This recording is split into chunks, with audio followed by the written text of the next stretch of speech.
Bill and Stephanie, age 64 and 63, have $1 million saved for retirement.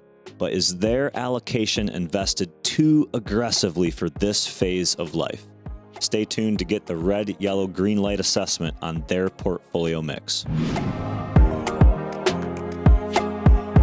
Welcome to Rise in Retirement, where it is our goal to help you simplify and optimize your retirement plan. I'm Jet. And I'm Taco. We are financial advisors at W.A. Smith Financial Group, a firm trusted by thousands of individuals, and we work with people all across the U.S. with a mission of helping you focus more on your life, worry less about your money, and coming to you with another excellent case example today. Yeah, we have Bill and Stephanie today, Jet. They've got that magic number, $1 million saved up for retirement.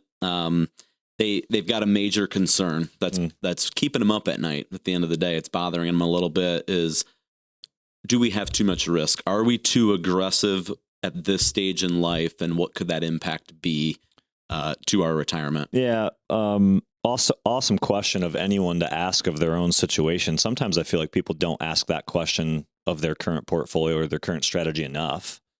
And usually what we see is market volatility or something bad happening is what triggers some people to go, ooh, maybe we should look at this a little bit more. Yeah.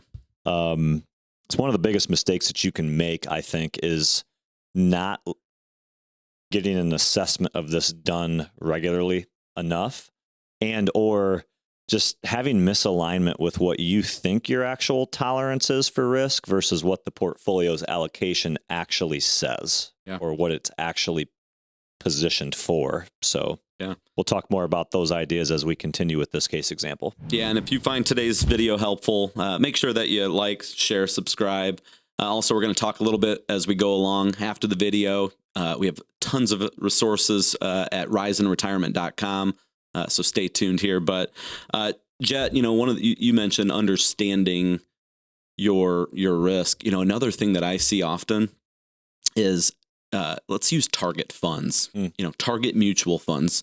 There's so many times where an individual says, oh yeah, my risk is good. I'm in a, target 2025 mutual fund, or, whatever it may be, which is ultimately saying, hey, we're targeting retirement in 2025. Well, when you kind of peel those mutual funds back and look inside, they can still have a lot of equity exposure, which can obviously still put a lot of your money at risk when you don't even understand it. So I think a key on risk is making sure that you're working with somebody who is talking to you the proper way, showing you what your portfolio could stand to lose. Yeah.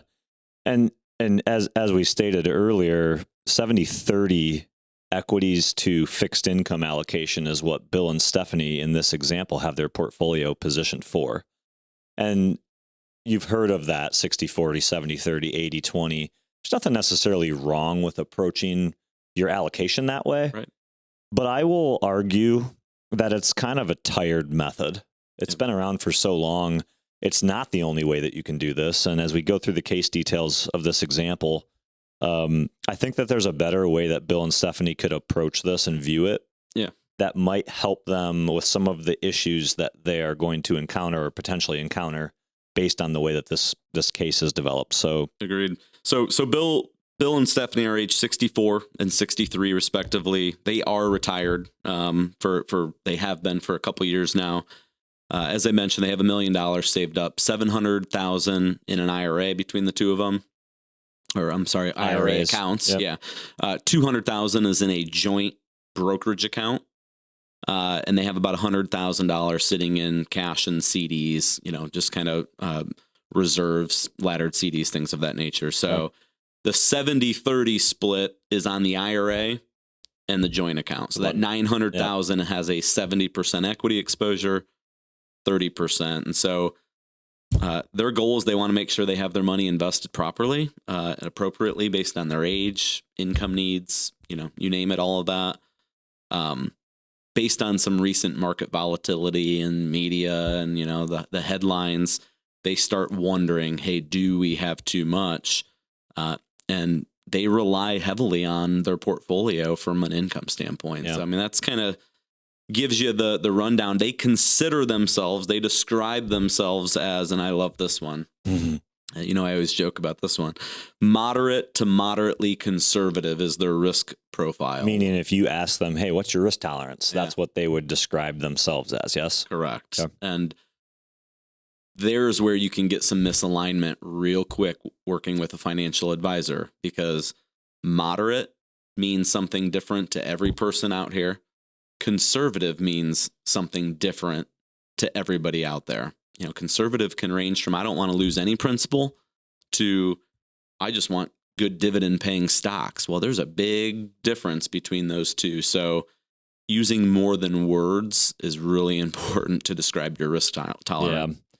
The objective, putting this all into perspective for you, is that market volatility has caused them to go, okay, hold on a second.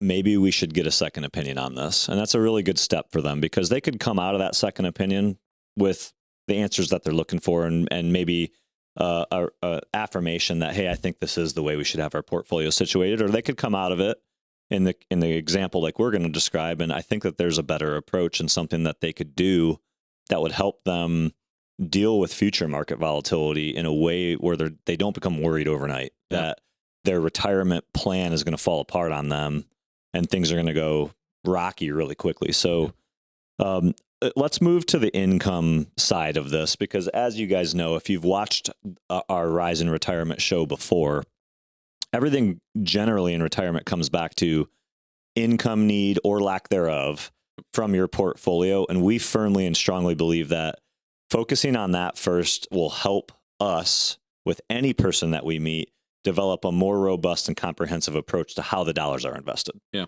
And so with Bill and Stephanie, they need $9,000 per month to live. That covers all of their hobbies, bills, fits their lifestyle. They have no pensions coming in, so it's just simply Social Security of just under $2,000 a month for Bill, about $1,600, a little more for Stephanie, meaning there's a shortfall of about $5,400 a month, $65,000 per year that they're taking off of that $1 million, or 900,000. Call it the 900 because they got more retirement dollars. Exactly. So we're sitting at a 7.2% withdrawal rate when we think about the retirement dollars, the 900,000 that's invested. So how do you approach, now we understand the income shortfall, Jet. That's a starting point for everybody. Mm-hmm. How do we talk to an individual about what their risk should look like? Well, I think you have to separate two ideas. Most people think of this as one. There's risk tolerance, your stomach for risk, how you react to volatility. At what point do you start getting heartburn that keeps you up at night because your accounts are falling and your statements are red, versus risk capacity? Two totally separate things.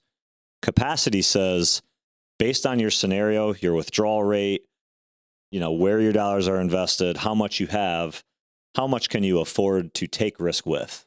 I'll use that as the layman's terms way of defining it. And so I think you start there with a couple like this. You have to talk about, let's understand your personal tolerance. I need to know, as the manager of your wealth, when is the point in a downturn or a bad market scenario that you could potentially start making irrational or emotional decisions? Mm-hmm. That could hurt you even more if you have an advisor who's not going to talk you off the ledge, if that's the right thing to do. They don't know what their risk capacity is. And in reviewing their portfolio allocation, the 70-30 doesn't line up with their personal definition of moderate to moderately conservative. Right. They actually have more money at risk and more a wider standard deviation, which is a fancy way of saying, hey, you could actually lose a lot more than you thought you could in a really bad market. Yeah. And so that's the first problem that in their words, their term, it's moderately aggressive, not Correct. Conservative. So I want to make a point though, like on risk capacity. So if you have an individual, let's say Bill and Stephanie had this $1 million and they had Social Security coming in, they had pensions coming in that covered all of their expenses. They have high risk capacity then, right? I mean, by definition, they have 100% risk capacity. Correct. They can take risk on those dollars because whether the market goes up or down, their income is taken care of. Yes. So they have more of a longer term approach on those dollars. So, the individual who needs more off their portfolio is going, whether their risk tolerance is high or not, their risk capacity is going to be a little lower because they need to live off of those dollars. And I think a final point we want to make on this too, switching gears a little bit, is we've talked before about having purpose to your investments, your buckets, how you allocate the $900,000 that this couple has positioned for retirement investments. Mm-hmm. It's a 70-30, which means that it doesn't matter whether it's the joint account, which is non-qualified money, or it's the IRA accounts. All of their money is aligned. There's multiple IRA accounts. There's a joint account. So technically there's 3 different account numbers here, but all 3 account numbers are invested exactly the same at that 70-30 allocation. Right. So when it comes to, hey, we have this shortfall, $65,000 a year they got to pull, it's just pull it from the portfolio. It's all the same. It's pulling pro rata, if you will. It's basically pulling some of it off of the equity, some of it off of the bonds, which we don't feel is a really, great approach. So in order to, address that type of concern, I mean, what do we do? Well, before we go there, here's a good spot to stop and say, hey, we talked about riseandretirement.com earlier. Head over to riseandretirement.com. Look at the valuable resources that we have there. If you want to talk about your specific scenario, 30-minute phone call. We can set you up with a 30-minute phone call with an advisor here on our team. It's easy to request. You go there, put your information in, we'll reach out to you and get something scheduled on the calendar. And it gives you an opportunity to kind of get a second opinion on a high level. If you're not quite ready for that 30-minute phone call, there's some free guides and things that we can offer to you that are valuable that you could pick up some knowledge from. So make sure you head over there, riseandretirement.com, when this video is over, and check some of that stuff out. Going to our red, yellow, green light assessment. Withdrawal rates higher than we'd like it to be. Their tolerance isn't in line with what they want it to be versus how the portfolio is managed. Their withdrawal rate being high has that sequence of market return risk kind of front and center. If they have a really bad go here, things could get hairy in a short order. Let's talk about as a solution. Now they're a yellow light here. Yeah. If they did nothing else, the withdrawal rate alone is enough to cause the yellow light. Now, 7.2% withdrawal rate isn't the end of the world. Some of that depends on what's your legacy goals. Are you willing to spend this portfolio down over time? Or are you not concerned about how much is left over? You can have a higher withdrawal rate if that's the case.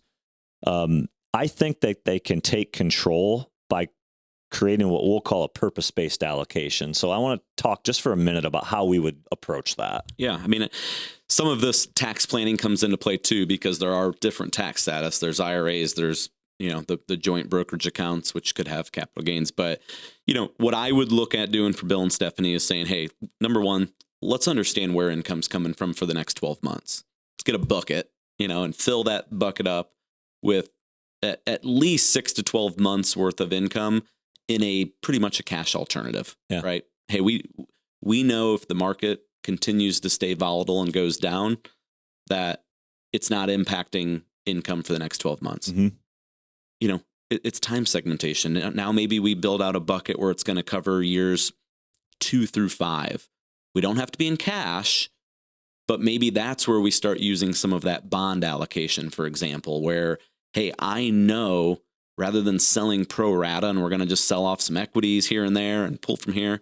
No, we know whether it's either IRA money or we know it's coming from the joint and it's in lower risk items. That way, if markets are up or markets are down, we're not touching the equities. We're able to just pull off of that more fixed income type of stuff. We could use CD ladders. We could do a lot of different things there. Mm-hmm. Just that alone, there's 2 buckets that cover 4 years of income. Yeah. And the theory there is when you've got 4 years in your example of income kind of set aside where market volatility and scenario isn't going to affect it the way an equity allocation would be affected, you're eliminating that that idea that when markets are down, maybe I shouldn't be pulling from this portfolio. Correct. Because in retirement, you want consistency, you want stability, you want those paychecks to come in, and you don't want situations to affect that. Yep. So you have to position your portfolio appropriately with that same thought in mind. Yep. You've just given all of the dollars that aren't in those first two buckets that you described, all the leftover money, you've given it 4 years of the ups and downs and the dealing with the market. You're stacking the chips on your side to be able to deal with that in a more rational type of manner, because you need time in some cases to win when you're investing aggressively. Time builds risk capacity at the end of the day. So it's really important that you take a look and build out your own risk capacity, understand it, what it means. So let's just jump to our key takeaways to finalize this case example. Mine is simple. It's purpose-based allocation. In their situation with the higher withdrawal rate and the more robust income need, I think they can remove some of the risk of the market affecting the way they spend by having some buckets that are aligned on the front side in a much more conservative manner. Yeah. So that they can spend confidently in any market scenario. Yeah. And mine is simply, understanding what you have.